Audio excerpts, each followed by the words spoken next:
detalle que está. Si no hubiéramos hecho el examen, seguro que había. El edema pulmonar se define como la presencia de líquido en el espacio extracelular. Tiene varios tipos, el tipo hidrostático o el cardiogénico, que es el más común, por aumentos de permeabilidad o de tipo no cardiogénico, y el que es mixto. El tipo cardiogénico, que es el más común, ocurre cuando las presiones no son, cuando hay un desequilibrio entre las dos presiones. Entonces es la que encontramos en el paciente hipertenso con descompensaciones cardiovasculares o el paciente con una miocardiopatía que tiene algún tipo de descompensación. La presión en el capilar sanguíneo normal va de 5 a 12 unidades. Cuando esa presión se empieza a elevar, empezamos a encontrar cambios en la radiografía que ahorita les paso a mostrar con imágenes. Lo primero que ocurre es que los vasos sanguíneos van a verse más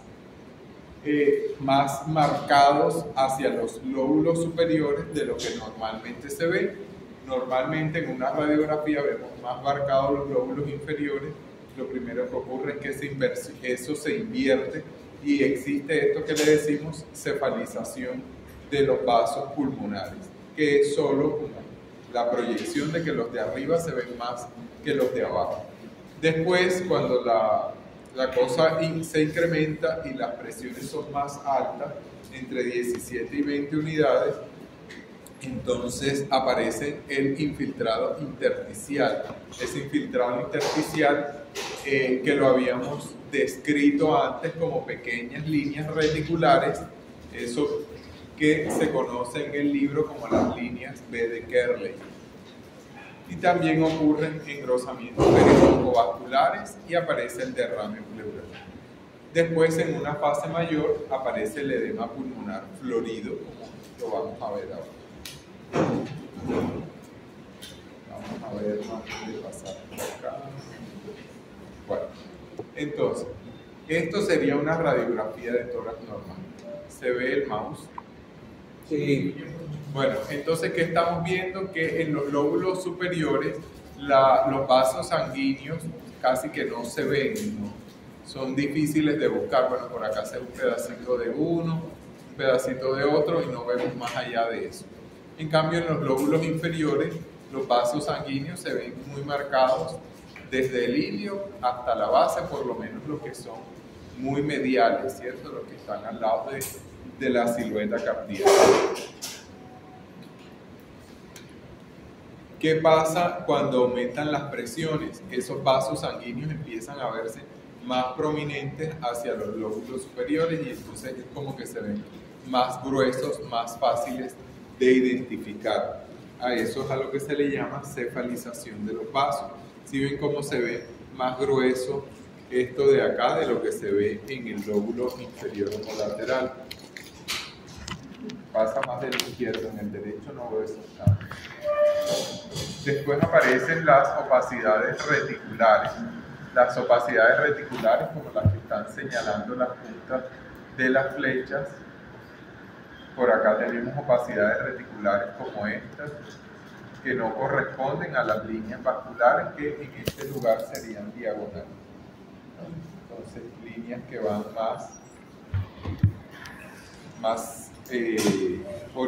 más horizontales. Todas esas son líneas de infiltrado intersticial.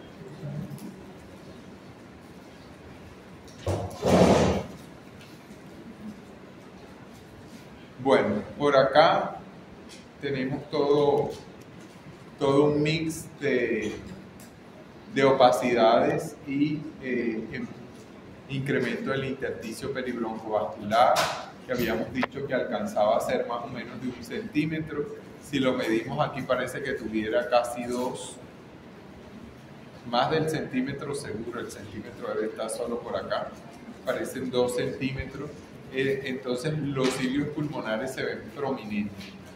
Vemos líneas de infiltrado reticular, vemos áreas de opacidad difusa.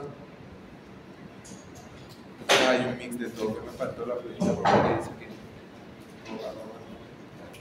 y vemos, podemos ver opacidades como nodulillares, como las opacidades como opacidades centroacinales. ¿Cómo lo diferenciamos?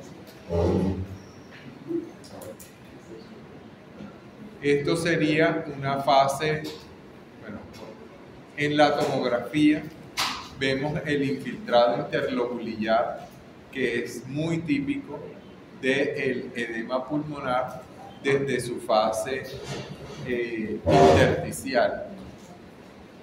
Entonces vemos estas imágenes que parece que hicieran un rombo, ¿cierto? Parecen adoquines, son típicas del edema pulmonar. Y por acá encontramos opacidades difusas, encontramos opacidades centroacinales. Fíjense que aquí se dibujó el acino, que es lo que realmente es el adoquín, es el acino secundario, y en el centro de ellos las opacidades con su nombre, redondeadas centroacinales, que ocupan el centro de este acino. Lo mismo esta de acá ocupando el centro del acino. Estas de acá también centroacinales. Después encontramos el edema pulmonar, así como lo encontraron descrito en los libros. Si ya lo leyeron, espero que lo hayan hecho por si hay alguna pregunta de eso hoy. Son opacidades algodonosas. El libro dice, son opacidades algodonosas de distribución bilateral, asimétrica, pero bilateral. No hay edemas pulmonares que sean de un solo lado, y tampoco existen edemas pulmonares que sean completamente simétricos. Entonces, ¿cómo diferenciamos el edema alveolar del vidrio esmerilado y del... O sea, el edema pulmonar tiene vidrio esmerilado, así que no es como se podría diferenciar. Pero supongo que la pregunta a lo que va es a decirme cómo lo diferencio de la neumonía viral.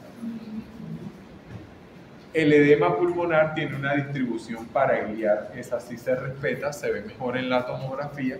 Fíjense que en este espacio, en esta radiografía tenemos el espacio subpleural respetado prácticamente, y la distribución es francamente medial. Entonces, esa es una clave para diferenciarlo de la infección viral, porque la infección viral tiende a ser al contrario, respeta el hilio pulmonar y es más bien periférica, su distribución es periférica. Y después, pues el cuadro clínico, ¿no? Una patología infecciosa, y otra, pues una patología del paciente con hipertensión, cardiópata, con alguna descompensación, lupus, lo que sea, algo sistémico y no algo infeccioso en sí. Entonces, como tal, el edema pulmonar entonces va a respetar, o sea, eso radiolúcido que se ve a los lados, eso es lo que respeta él. Eso es lo que usted dice del espacio subpleural. Sí, digamos que en el borde, en el espacio subpleural, la radiotransparencia pulmonar está respetada. Okay. Eso no es una... Algo patognomónico. No, lo que quiero decir es que eso no es 100%, no es que no hayan edemas pulmonares que no puedan tocar el espacio subpleural, y que si ustedes vean que toca el espacio subpleural digan no puede ser edema pulmonar, porque no es algo pragmático. Ustedes saben que en medicina tenemos que jugar con los rangos. Esto no es 100% así, que sea una norma que todo lo que sube tiene que bajar, que si yo tiro algo de alguna manera va a volver a llegar al piso.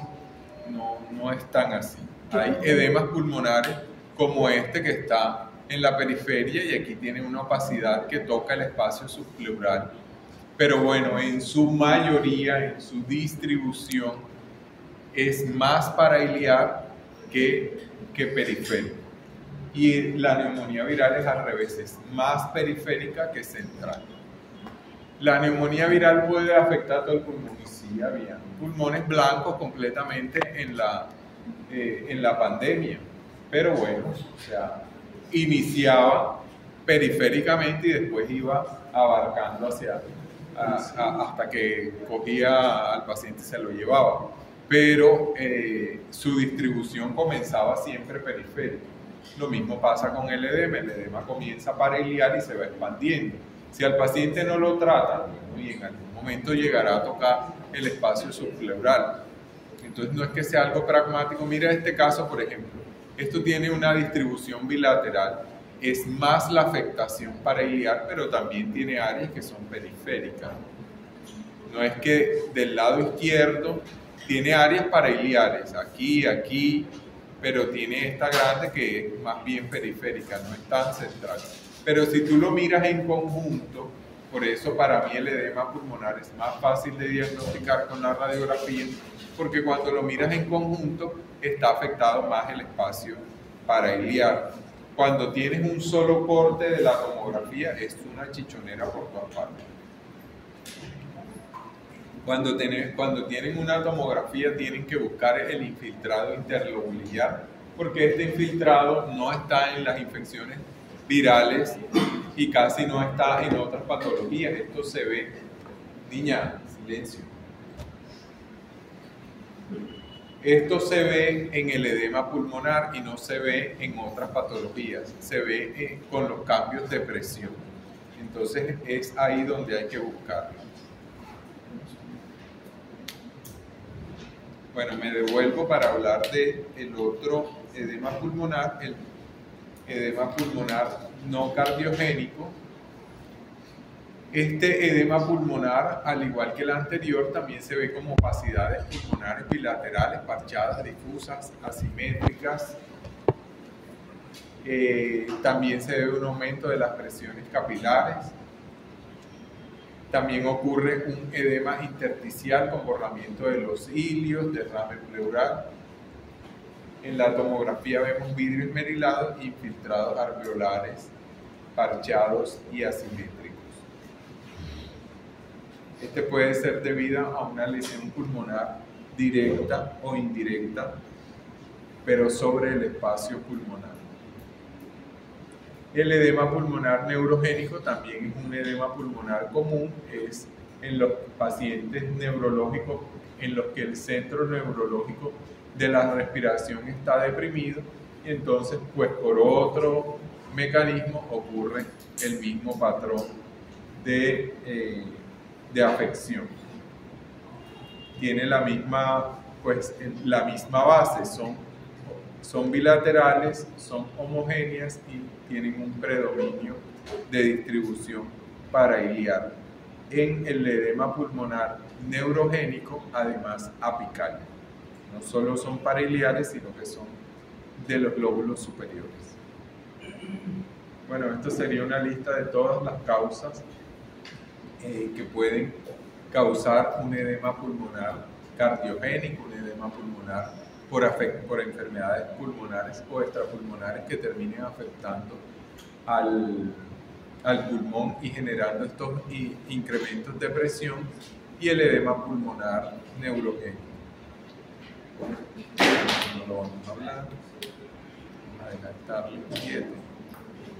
Bueno, digamos, es como la imagen más típica del edema pulmonar, que describe una situación pues, que asemeja una imagen bilateral como en alas de mariposa, significando que el cuerpo de la mariposa es el centro, como hacia el manubrio del esternón estará la cabeza, después la columna es el cuerpo y las alas se despliegan hacia los lados como esas opacidades. No es una cosa perfecta, pero digamos que más o menos es lo que uno puede notar de la imagen. A eso se refiere ese signo que seguro leyeron de alas de mariposa.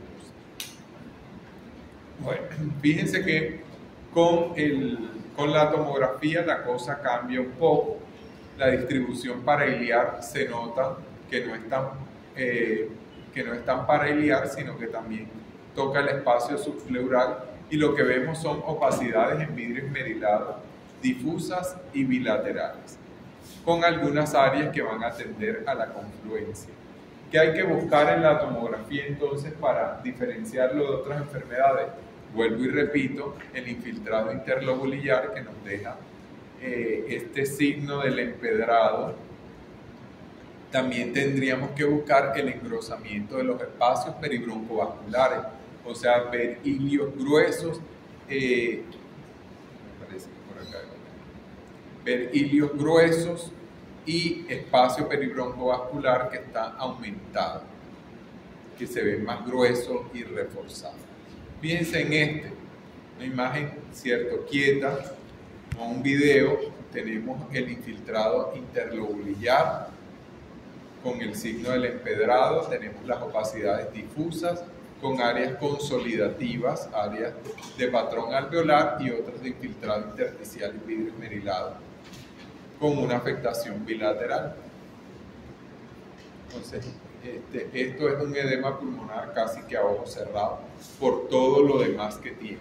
No solo son las opacidades, no solo es el vidrio esmerilado, sino que además tiene el incremento del intersticio peribroncovascular y además tiene el infiltrado interlobulillar. Entonces, eso sumado dice edema pulmonar, sin clínica. Ahora, si yo le agrego la clínica, ya está absolutamente seguro. Derrame pleural loculado, algo que vemos con mucha frecuencia, Préstenle mucha atención, que me parece que hay una pregunta de eso en uno de los dos exámenes y con eso ya les soplé algo. El derrame pleural loculado son derrames pleurales que tienen una forma que no lleva el espacio subpleural. Recuerden que el líquido pues es líquido y cuando está junto con el aire pues hace que decante. Ese paciente está acostado en el cúbito dorsal, entonces el pulmón es este, ¿cierto? El pulmón es este. Lo que debe hacer el líquido es hacer una línea hacia la base. Si el líquido es poquito, pues borra solo la parte más posterior e inferior. Y el líquido empieza a hacer una curva de ascenso a medida que va aumentando su volumen. De esta manera.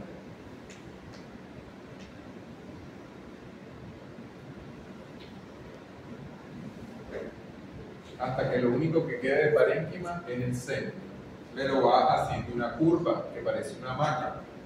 Cuando tenemos edemas pulmonares que pierden esa morfología y que en vez de esa morfología como en la maquita empiezan a hacer vainas redondas, ovaladas, o encontramos un pedazo por aquí que tiene esta forma así, y acá no hay derrame posterior, o en la parte posterior encontramos lobulaciones del líquido. Estas lobulaciones del líquido son derrames pleurales lobulados. Los derrames pleurales lobulados son sinónimos de empiema. La única forma de que la pleura pierda su forma es que esté inflamada o infiltrada. Si no, ella debe ser suave y dejarse llevar, dejarse apretar por el aire. Pero si le hace, digamos así como contrapeso y le está luchando para no aplastarse, es porque esa pleura o se inflamó o se infectó, o se infiltró, perdón. Entonces eso es sin más allá y sin más acá, eso es un empiema. La otra forma, o más bien la segunda herramienta que podemos decir para hablar de empiemas es cuando las pleuras se engrosaron. Las pleuras no se ven, solo se ven cuando están inflamadas o infiltradas, cuando hay un tumor de pleura, etcétera, etcétera. Esta pleura, que no debería verse, la pleura parietal, fíjense que tiene aquí como 2 milímetros. Esto es una tomografía con contraste y esta pleura está blanca. Entonces esa pleura tomó contraste. ¿Qué significa eso? Que esa pleura está inflamada. Además, el líquido que está dentro está infectado. Eso hay que meterle una aguja para poder sacarlo, porque solito y con antibióticos no se va a ir. Los derrames pleurales loculados pueden hacer un efecto de masa sobre la radiografía y parecer consolidaciones, así como esta. Fíjense que la radiografía de perfil es la que nos aclara su dependencia pleural y que tiene una morfología lobulada. ¿cómo lo diferenciamos una telectasia ahí? Porque ahí se ve una línea prácticamente en la imagen izquierda. Si fuera una telectasia en la radiografía de frente, conservaría un patrón como lineal y no redondo. O sea, si tú ves solo el frente, tú dices tiene una neumonía y sería como el diagnóstico diferencial. Es más, yo diría tiene una neumonía redondeada, no sé qué. Y mirando el perfil es el que dice no se trata de una neumonía, se trata de algo de base pleural. Entonces pues tendría en ese orden de ideas, porque una telectasia buscaría el hilio y no se quedaría hacia la periferia.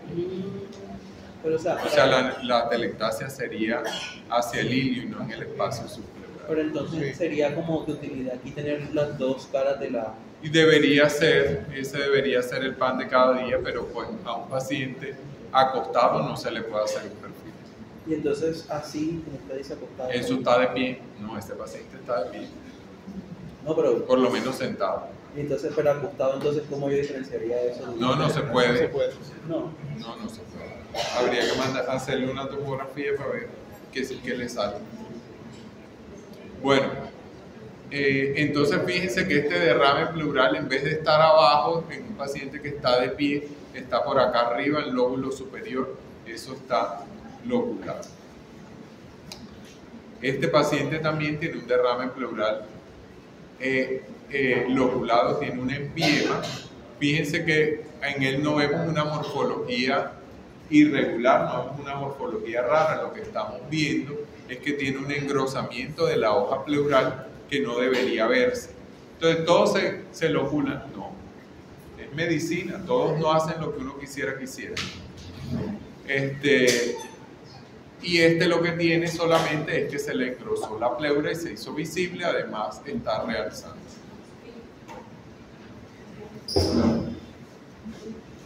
A veces los derrames pleural lobulados están sobre la cisura, eso también se ve mucho, que no es el derrame, digamos, decantando, sino que se metió en la cisura y en la cisura hace una bola.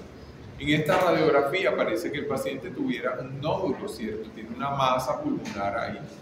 En la radiografía de control la masa desapareció y lo que queda es la línea de la sutura gruesa. Entonces, pues, en mirada hacia atrás, después de ver que la imagen desaparece y solo queda una línea en la topografía, es que uno puede decir que se trataba de un derrame lobulado en la cisura. Con la primera imagen, no. Listo.